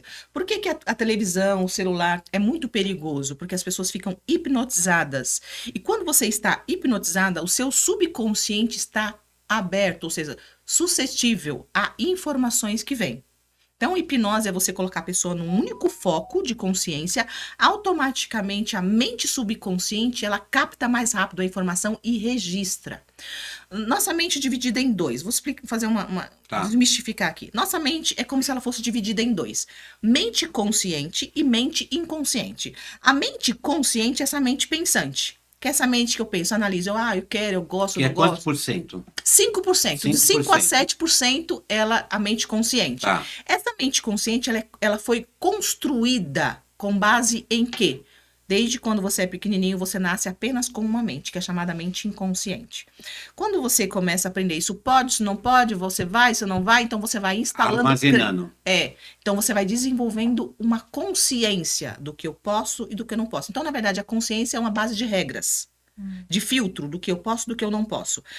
Então, a mente consciente, ela faz análise e ela toma decisões baseado naquilo que acha que pode e não pode. Só que é como se fosse, por exemplo, o inconsciente é a parte que registra tudo. Desde o momento que você nasceu... É o automático. É o automático. É como se você... desde o momento que você nasceu, você vai instalando ali, que a gente fala, as informações. Só que quando você vai aprendendo o que é certo e o que é errado, é como se o inconsciente fosse um quarto e esse quarto fosse fechado com uma porta, que é a consciência. Por que que fala assim, o louco, o fulano ficou louco, fala tudo, pega... Ele está totalmente inconsciente, ele perdeu o filtro, ele perdeu a consciência. Então, o inconsciente sai soltando tudo. A pessoa fica fazendo um monte de coisa sem rumo, né? É como a criança, não faz tudo sem pensar? Sim. Ela não tem consciência. Não Então, tem. isso é o inconsciente. E tudo que você fala para o inconsciente, tudo que você leva como informação para o inconsciente não sabe o que é verdade e o que é mentira. Ele simplesmente registra aquilo como algo que é para ser. Que seria o subconsciente. A gente fala subconsciente e inconsciente é a mesma, mesma coisa. coisa. Porque o subconsciente é algo que está um pouco mais próximo, porque tem coisas que a gente quase lembra, mas não lembra. Aí a gente chama de subconsciente. Mas a gente pode desmistificar e falar consciente e inconsciente. Consciência é algo que eu lembro, inconsciente nada que eu lembro. Mas tá lá. Então, o que que acontece? Quando você se desenvolve a consciência, é como se você trancasse ou colocasse uma porta dentro naquela mente e que abre aos pouquinhos para soltar informações. Quando você coloca a pessoa em estado de hipnose, é como se aquele vigia que está fechando a porta, ele relaxasse. Essa porta fechada tem um vigia que é a consciência. Então, quando você coloca a pessoa em estado de hipnose, é como se aquele vigia ficasse distraído e a porta abrisse. Então, você consegue jogar a informação dentro do inconsciente e tirar a informação de lá. Certo? Por que que a pessoa ficar assistindo televisão ou muito tempo ou muita coisa é influenciada e passa a acreditar nessas verdades? Porque ela está hipnotizada e ela está colocando repetidas vezes aquela informação. Então, a partir do momento que o teu inconsciente captou e registrou, fez o download, se tornou uma verdade absoluta e você começa a agir naturalmente como se aquilo forma. Que a gente chama de crenças. E o inconsciente é os 95%. Os 95%, que é o que domina a sua vida. Nós tomamos decisões com base no inconsciente, apesar da gente não saber. Então, assim, quando a gente faz a hipnose, qual é o objetivo da hipnose? Identificar o que você tem no seu inconsciente que está fazendo com que você faça o que você está fazendo. Por que que você, por exemplo, tem ou está depressivo e não sabe? Às vezes está tudo bem na sua vida. Certo? Eu atendi uma paciente uma vez que ela disse o seguinte, ela está depressiva, chorando e fala, eu não sei por que minha vida é tão boa, meu marido é tão bom. Vai para a hipnose. Quando vai para a hipnose, o que que acontece? Baixa o nível consciente, o nível da mente consciente, então ela para de vigiar, aí a gente entra com a técnica no inconsciente. O que que acontece? Quando cheguei lá, ela se via, né? Ou seja, o que que é se via? É a memória que vem, né? Hipnose é fazer com que as memórias surjam. Ela se via pequenininha, aos 6 anos de idade, do lado de fora, na chuva, que a mãe dela tinha problema de mental, e trancava ela para fora, na chuva, no escuro. Então, ela estava lá fora, com medo, na chuva, se sentindo largada, abandonada. Então, a memória infantil, ela continua viva. Por isso que falam assim, tem que curar a criança interior. O que que é essa criança interior? Nada mais é do que as memórias do inconsciente. Então, quando a gente faz a hipnose nada mais é do que isso. Baixar o nível crítico da mente, que é fazer você parar de pensar, parar de vigiar, para que a gente consiga acessar o inconsciente e trabalhar o inconsciente, que é onde está a moral da história. Toda a moral da história. Então, você tira o lixo de lá e coloca o que você quiser colocar lá. É muito legal. É. Eu fiz, né, que eu relatei aqui, né, e assim, você não imagina que aquela situação te levou Tava a lá, esse medo hoje, com 44 anos, eu com medo. Fica, Da onde que continua. foi o medo? Olha ali, ó, tava lá, naquele dia que você caiu, nanana. E assim, é muito nítido. Assim, veio perfeitamente a imagem. E a sensação, ela aflora junto. Aí tem gente que fala assim, como que eu sei que eu estou? Porque a hipnose, a pessoa ela não sai de si. Ela Não, fica só bem fica relaxada. consciente. Aí tem gente que eu falo, pode abrir os olhos, a pessoa fala assim, como que eu sei que isso... Vou contar um. Eu lembro de uma pergunta que você fez pra gente encerrar, que já estamos... Quanto tempo nessa live? Você fez uma pergunta e falou assim, uma coisa, um episódio muito marcante na terapia. Você fez uma pergunta Sim, assim. sim, Eu sim. vou falar essa história. Inclusive, eu falei que ia falar pra ela. Foi. A pessoa me pergunta depois, como que eu sei que eu estou hipnotizada? Porque eu acho que eu não estava hipnotizada. Eu falei assim, é só você identificar a emoção que você sentiu. Então, a pessoa hipnotizada, ela sente a emoção como se ela estivesse vivendo a situação. Vive tudo. É nítido, é como se você estivesse lá, apesar de você não estar. Então, a emoção é real. Então, se você não sente a emoção, você não está hipnotizado. Então, a hipnose é você vivenciar. O que quer falar? Eu queria falar Pode. da minha história, Pode. porque que, assim, ela fala, a gente vai. Porque não é só hipnose, tá? Você tem a informação da onde que é e o que você vai fazer com isso, né? Sim, sim. Que foi o que a gente conversou. Aí ela, vamos tratar isso. E aí, mas é tudo durante a terapia. Ela não fala, vamos tratar, ela vai te direcionando. Sim. E ela falava assim: pede pra Karina de hoje. Isso não, é a pede pra ressignificação. Karina que tá lá na cena falar né, no caso que era minha irmã. E eu falava, eu não consigo. E eu assim, mas eu não consigo. Tipo, porque Como se minha irmã, fosse a ela criança. sempre era mais velha, então ela tinha um poder sobre mim. E eu falava assim, mas eu não consigo falar. Quer dizer, e é uma dor no peito, era uma dor física. E eu falei assim, mas eu não consigo falar. Ela falou, então faz o seguinte, traz a Karina de hoje. A Karina de hoje é uma mulher, é mais forte. Falei, então tá bom. Então, aí quando que você tá com os olhos fechados, aí eu trouxe a Karina de hoje pra cena e falei com a Karina, com a irmã, né?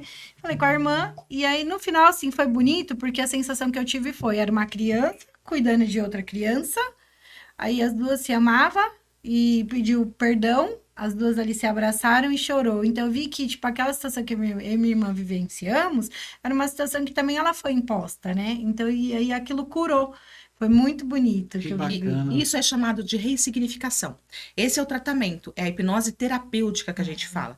Você não é só acessar a informação. O que você faz quando você acessa a informação? Você tem que ressignificar. O que é ressignificar? Contar uma nova história. Porque quando você está em estado de hipnose, tudo que você contar para sua mente, ela vai acreditar. Vai acreditar. Então, quando você ressignifica e conta uma nova história e tira a pessoa do transe, aquela memória boa que você contou é que ficou. Aquela ruim saiu. Então, esse é o processo de hipnoterapia que a gente fala, que é a hipnose terapêutica. Só que existe, e não é nada místico, não tem nada a ver com religião. Isso é cientificamente, hoje em dia, comprovado, né? Então, o que acontece? Aí a pessoa fala assim, mas você faz regressão, vidas passadas? Nossa. Tem uma questão aí. Olha. Tem uma questão Como aí. assim? Ah lá, ficou curioso, né? Tem uma questão aí. A gente fala assim, você faz regressão de vidas passadas? Eu falo, depende da sua fé. Porque se a pessoa ela for espírita, ela acredita em vidas passadas. Aconteceu um episódio que uma paciente ela me procurou, posso falar paciente porque ninguém sabe quem é, então eu não estou expondo a pessoa, né? Eu poderia estar inventando, né? Porque não as pessoas que estão ouvindo, pensar, nossa, expondo o paciente. Não estou expondo ninguém. A gente pode trazer exemplos, né? Casos, sem citar o nome. Sem citar nomes. Então, a paciente chegou no meu consultório falando, eu tenho dificuldade de ter relação sexual com meu marido. Eu não consigo, ele se aproxima, eu amo meu marido, mas eu não consigo, ter uma certa rejeição, eu sinto estranha. Eu queria saber, faz a hipnose mental, tudo bem. Então, antes de fazer a hipnose, lógico, eu vou fazer a terapia, eu vou entender a história da pessoa, eu vou procurar entender o que ela acredita, né? Eu faço uma psicoterapia para poder entender. No processo de hipnose, depois eu vou para a hipnose. No processo de hipnose, a mente dela a levou em 1508, onde ela se via numa casa de pessoas, fazendeiros, né, que tinha escravos. E ela era a filha do caseiro, né, do dono da casa, do fazendeiro.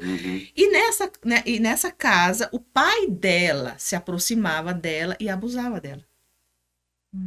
E ela falava, tem a cozinheira até me proteger, mas ela não pode, que meu pai não deixa. Então ela contava toda aquela história, sabe? Aí ressignifiquei aquela memória, porque foi aquilo que ela trouxe.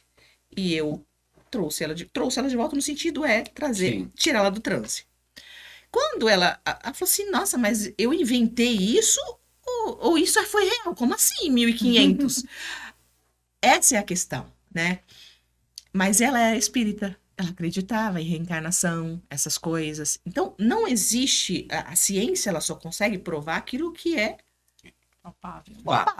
Fatos. Então, essa questão de espiritualidade, a gente não trabalha. Eu não trabalho com essa questão de espiritualidade.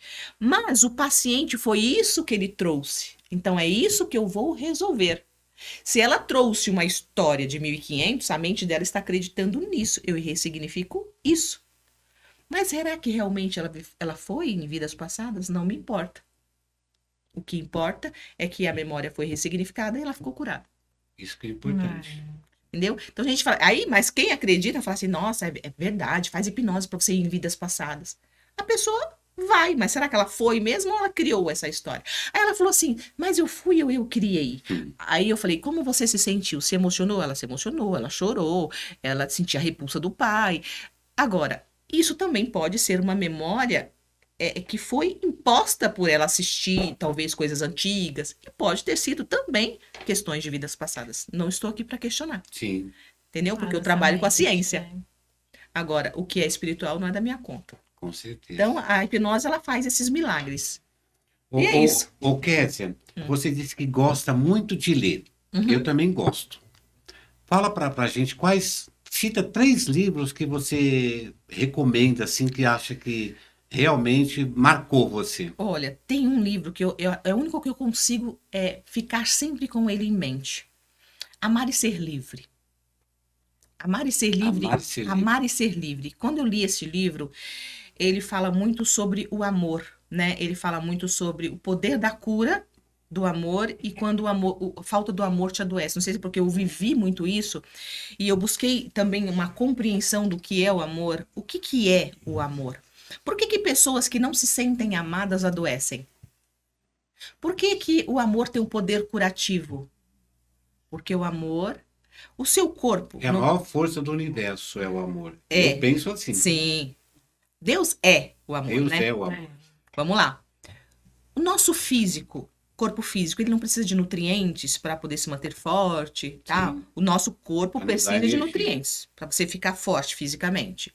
O seu espírito precisa de uma fé, porque nós somos corpo, alma e espírito. E a nossa alma precisa do amor. O alimento da alma é o É o amor. amor. Por isso que pessoas doentes emocionalmente, elas não se sentem amadas em algum momento da vida. Ou não se sentiram.